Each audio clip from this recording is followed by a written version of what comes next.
जंगल में एक प्यासी हिरनी पानी पीने के लिए एक नदी पर जाती है।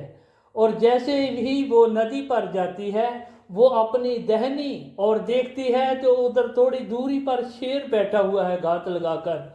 और जब वो बाई तरफ देखती है तो उधर एक शिकारी तीर कमान से उस पर निशाना सेधे हुए बैठा हुआ है।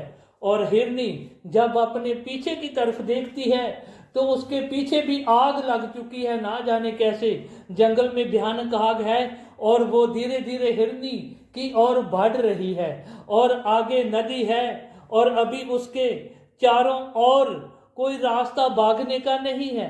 हिरनी के बचाव के लिए कोई रास्ता नहीं है। ऐसे में हिरनी ने प्रभु को पुकारा बहनों भाइयों कि प्रभु, तू मेरी रक्षा करने वाला परमेश्वर है, तू ही मेरी रक्षा कर खुदावन। और जैसे ही हिरनी ने ये शब्द बोला प्रभु के पास, और उसी टाइम बारिश आसमान से शुरू हो गया। और बारिश होने के कारण वो आग बुझ गई। और जैसे ही वो तीर कमान वाले शिकारी ने निशाना साधा हिरनी पर, बारिश के कारण वो हिरनी को नहीं लगा और शेर को जाकर लगा। और जैसे ही शेर को तीर लगा जाकर शेर जल्दी से उस शिकारी के पीछे भाग गया। अब हिरनी का रास्ता क्लियर हो चुका था। प्रभु ने उसकी रक्षा की, उसने पेट भर पानी पिया और प्रभु का धन्यवाद किया।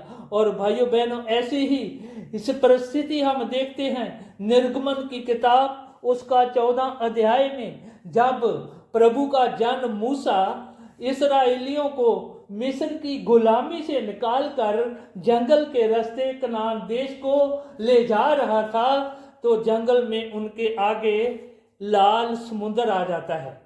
आगे जाने के लिए रास्ता नहीं है। उन लोगों ने जब पीछे मुड़कर देखा इसराइलियों ने, तो राजा फरौन अपनी बड़ी सेना के साथ, घोड़ों रथों के साथ इसराइलियों को मारने के लिए उनकी तरफ बढ़ रहा है। उन्होंने अपनी मौत को अपने पास आते देखा और आगे भागने के लिए रास्ता नहीं है, समुद्र है। वो डर के मारे बहुत घबरा गए और प्रभु को पुकारा।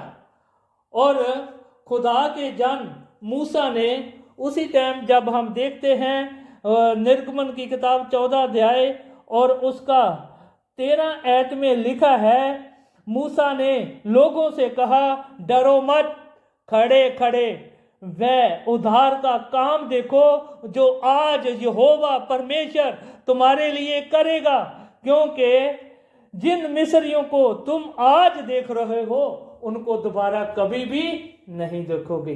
भाइयों बहनों, ये सर्वशक्तिमान का वचन है, ये सर्वशक्तिमान की प्रतिज्ञा है।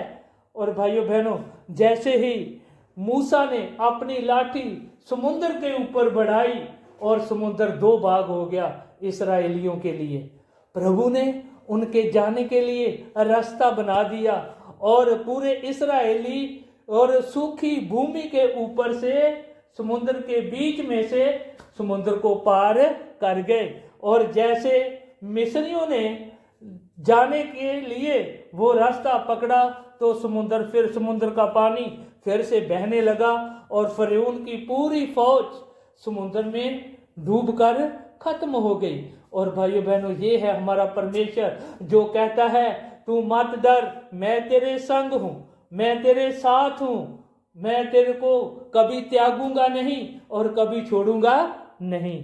भाइयों बहनों, हम ये दोनों स्टोरियों से एक सीख प्राप्त करते हैं कि अगर हमारे घरों में कुछ ऐसा हालात है, कुछ बीमारियों के कारण, कुछ गरीबी के कारण, कि हमारे जीवन में कुछ रोशनी दिखाई नहीं देती है, उस हालातों से निकलने के लिए कुछ रास्ता दिखाई नहीं देता है, तो भाइयों बहनों, आज ही प्रभु के वचन में खड़े रहें। जैसे मूसा ने इस्राएलियों को बोला है कि तुम खड़े रहो और खड़े खड़े उद्धार का काम देखो, कि इधर उधर देखने की जरूरत नहीं है और चर्च को छोड़कर भागने की जरूरत नहीं है।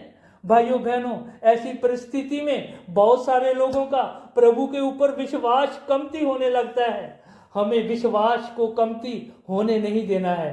हमें प्रभु के वचन में खड़े रहना है और प्रभु की ओर ताकते रहना है। प्रभु हमारे लिए वो रास्ता निकालेगा जिससे हम अपनी मुश्किल की परिस्थितियों से, मुश्किल हालातों से बाहर निकल सकेंगे। इस मैसेज के द्वारा प्रभु आपको आशीष दे। आमीन।